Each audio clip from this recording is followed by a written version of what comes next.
झणझणीत आणि मसालेदार महाराष्ट्राची सर्वांची आवडती अशी ही मिसळ कशी बनवायची ते आज आपण पाहणार आहोत। ती सुद्धा पाट्यावरची आणि पारंपरिक पद्धतीची ही मिसळ।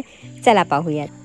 नमस्कार मंडळी, मयुरीज किचनमध्ये तुम्हा सर्वांचं खूप खूप स्वागत आहे। तर आज आपण बनवणार आहोत पारंपरिक पद्धतीची अशी मिसळ। तर आता मिसळ बनवायला आपण सुरुवात करणार आहोत। त्यापूर्वी मी इथे मटकी घेतली आहे, तर ती आधी उकडून घ्यायची आहे आणि ह्या सोबतच आपण मिसळसाठीचा मसाला तयार करणार आहोत। तर आता आपण सुरुवात करूयात। तर आता मी चूल पेटवली आहे। चुलीवरच मी कांदा आणि खोबरं भाजून घेणार आहे। तर आता त्या सोबत आपल्याला मटकी जी आहे ती उकडवून घ्यायची आहे। तर मी टोप सुद्धा ठेवते आणि पाणी घालून एका बाजूला मटकी उकडेल आणि एका साईडला आपला मसाला तयार होईल। तर आता इथे मी 2 तांब्यावर एवढं पाणी घातलंय आणि ह्यातच आता मटकी उकडायला घालायची आहे। तर आता पाणी गरम झालंय, मी ह्याच्यामध्ये मटकी घालते।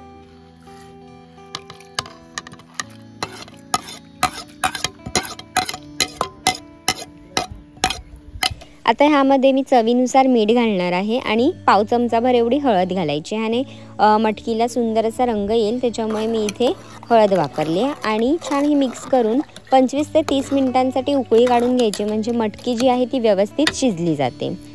आता मी एका साईडला मसाला करणार आहे, त्यासाठी कांदा, खोबरं, लसूण आणि आलं घेतलंय मी। तर आता इथे कांदे जे आहेत ते चुलीत भाजायच्या आधी आपल्याला इथे थोडंसं ठेचून घ्यायचे, म्हणजे पटपट भाजले जातील।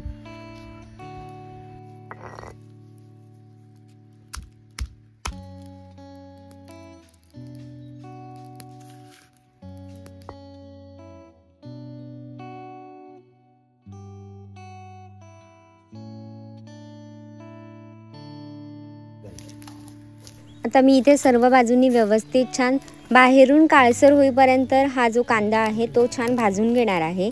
काळा मसाला ज्याला म्हणतात ना, तो असाच केला जातो। खोबरं आहे ते छान काळसर होईपर्यंत भाजलं जातं आणि कांदा सुद्धा काळसर असा होईपर्यंत छान आतपर्यंत भाजला जाईल तोपर्यंत असा भाजून घ्यायचा।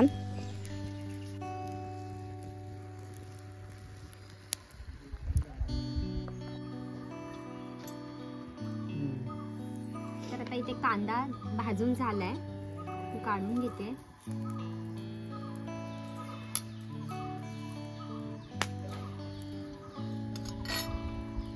आणि आता खोबरं भाजायला घालते।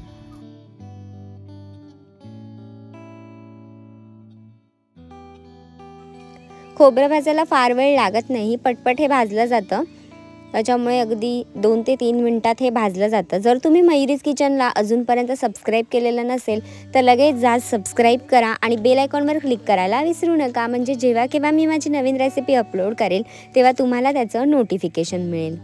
आता हे खोबरं जे आहे ते ऑलमोस्ट भाजून झालंय, तर मी आता खोबऱ्याला सुद्धा काढून घेते।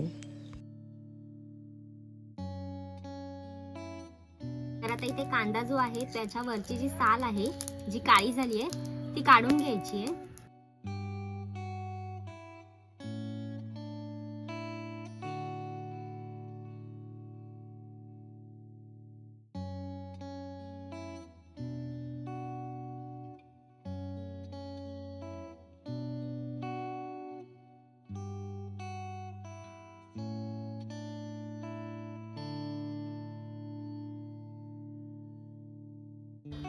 तर आता कांदा आणि खोबरं जे आहे ती मी पाट्यावरती वाटून घेणार आहे आणि त्यानंतर यामध्ये लसूण आणि आलं सुद्धा घालून मसाला तयार करणार आहे। पाट्यावरच्या मसाल्याचा जो फ्लेवर आहे तो मिसळला खूप अप्रतिम येतो। सो तुमच्याकडे सुद्धा पाटा असेल तर तुम्ही नक्की ट्राय करून पहा, आणि जर नसेल तर तुम्ही हे गॅसवरती सुद्धा भाजून घेऊ शकता आणि मग छान मिक्सरमध्ये वाटून हा मसाला तयार करू शकता। तर आता मी इथे छान चुलीत भाजलेलं हे खोबरं आणि कांदा दोन्ही सुद्धा वाटून घेते।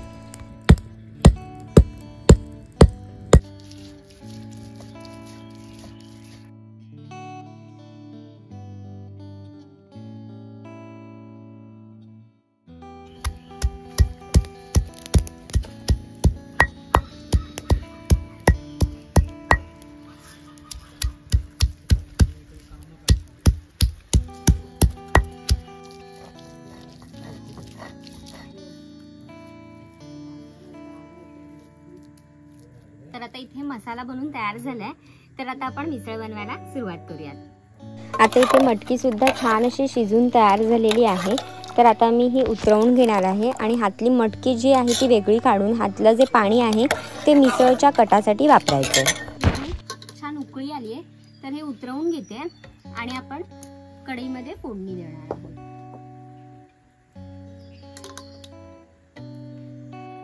आता इथे मिसळचा कट तयार करण्यासाठी मी इथे 2 चमचाभर एवढं तेल घातले। त्यानंतर त्यामध्ये कढीपत्त्याची पानं घालते।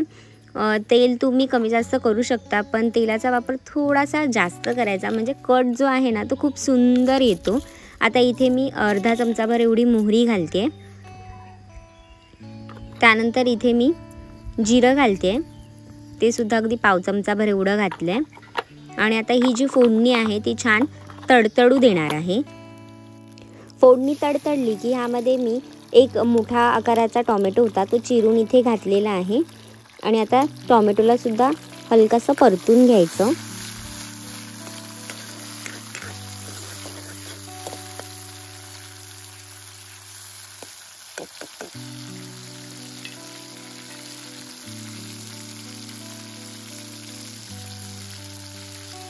त्यानंतर इथे मी 1 चमचाभर एवढी काश्मीरी लाल मिर्च पावडर घातली आणि रंग खूप सुरेख येतो म्हणून इथे काश्मीरी लाल मिर्च पावडर 1 चमचाभर एवढी घातली आहे। त्यानंतर इथे मी जे नॉर्मल आपलं लाल तिखट असतं ते घातले 1 चमचाभर। तुम्ही तिखटपणा तुमच्या आवडीप्रमाणे कमी जास्त करू शकता, पण मला झणझणीत अशी मिसळ आवडते म्हणून मी इथे 1 चमचाभर काश्मीरी लाल मिर्च पावडर आणि 1 चमचाभर आपलं जे घरात असतं लाल तिखट ते इथे वापरलेलं आहे। आणि त्यानंतर जो पाट्यावर तयार केलेला मसाला होता ना तो इथे घालायचा आहे आणि व्यवस्थित असं मिक्स करून घ्यायचं आहे। मसाल्याला तेल सुटेपर्यंत छान आपल्याला भाजून घ्यायचं आहे।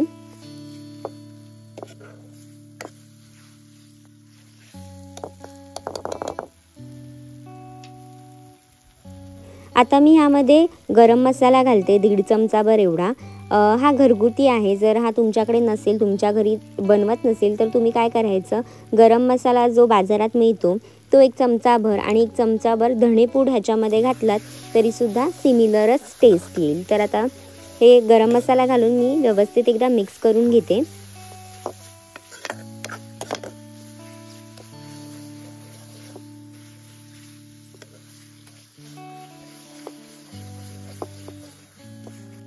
आता मसाला भाजून झाला की ह्यामध्ये जे आपण मटकीचं शिजवून ठेवलेलं पाणी आहे ते इथे घालायचं। मी ह्यामध्ये वेगळं पाणी ॲड करणार नाही आहे, जे मटकी शिजवतानाच पाणी घातलं आहे त्याच पाण्याचा इथे मी वापर करते। मी इथे शिजवताना पुन्हा हळदीचा वापर नाही केला आहे, कारण का मटकी शिजवताना मी हळद वापरलेली आहे।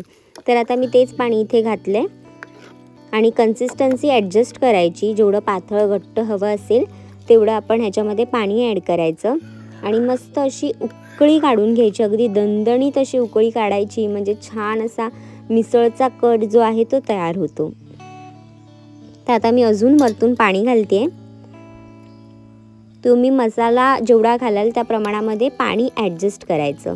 तर आता मी इथे मसाला 3 कांद्यांचा केला होता, त्याच्यामुळे मी जेवढं पाणी वापरलं होतं 2 तांब्याभर एवढं, तेवढं मी इथे पाणी सर्वच वापरते आणि मटकी जी आहे ती मी वेगळी काढून घेणार आहे। मटकी आधीच आपण शिजवून घेतली, त्याच्यामुळे पुन्हा शिजवायची काहीच गरज नाही आहे।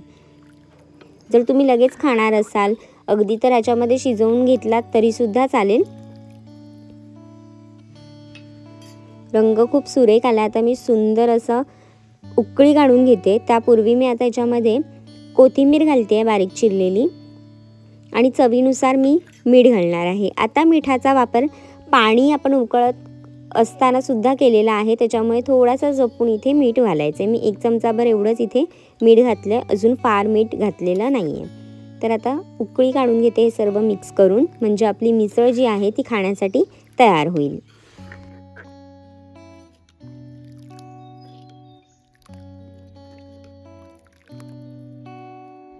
मिसळवरचा जो कट आहे त्याचा रंग तुम्ही पाहू शकता, खूप अप्रतिम असा रंग आलेला आहे। आता 10 मिनिटांसाठी मी छान अशी उकळी काढून घेते। उकळी यायला सुरुवात झालेली आहे, तर मी 5 ते 10 मिनिटांसाठी छान उकळी काढून घेईन, म्हणजे जो आपण मटकीचं जे पाणी वापरलं आहे त्याच्यामध्ये मसाला जो आहे तो छान असा फ्लेवर देईल आणि मग मिसळ तयार होईल। तर आता इथे मी मिसळचं ताट बनवते. मी पाव घेतलेत, कांदा आणि लिंबूसुद्धा चिरून घेतले. तर मटकी जी मी वेगळी करून ठेवलेली आहे ती मी एका वाटीमध्ये काढून घेते.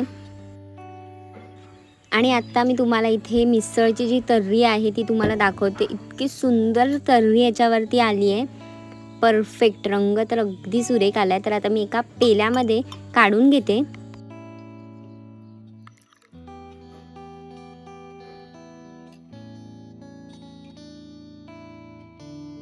आता इथे प्लेटमध्ये मी खाण्यासाठी मिसळ तयार करते. तर काय करते, थोडंसं जे मिसळचं तर्री आहे ती मी इथे बेसला लावते. तुम्हाला हवं असेल तर छान बटाट्याची भाजीसुद्धा तुम्ही इथे वापरू शकता. तर मी इथे छान मसाल्याची तर्री घातली आहे. त्यानंतर मी इथे मटकी लावते आहे. 1 चमचाभर एवढी मी इथे मसाल्यावरती मटकी घातली आहे. त्यानंतर आता ह्याच्यावरती फरसाण घालायचं आहे. तर आता मी इथे फरसाण घालते. तुम्ही तुमच्या आवडीचे इथे फरसाण वापरू शकता. आणि वरतून छान कांदा आणि लिंबू पिळून कोथिंबीर घालून मस्त मिसळ खाण्यासाठी तयार होते. तर इथे माझं मिसळचं जे ताट आहे ते बनून तयार झालेलं आहे. तर आता इथे मिसळ बनून तयार झालेली आहे.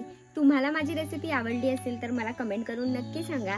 लाईक करा, शेअर करा आणि सबस्क्राईब करायला विसरू नका. तुम्ही सुद्धा अशा पद्धतीची मस्त पारंपरिक मिसळ घरी नक्की बनवून पहा आणि निरोगी खा, निरोगी राहा.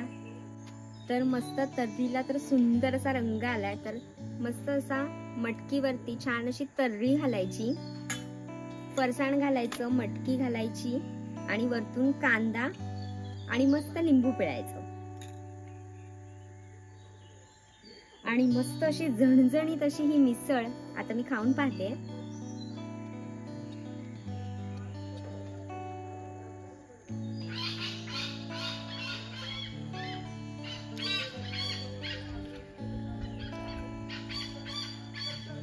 खूप उत्कृष्ट माइंड ब्लोईंग चव आहे याची.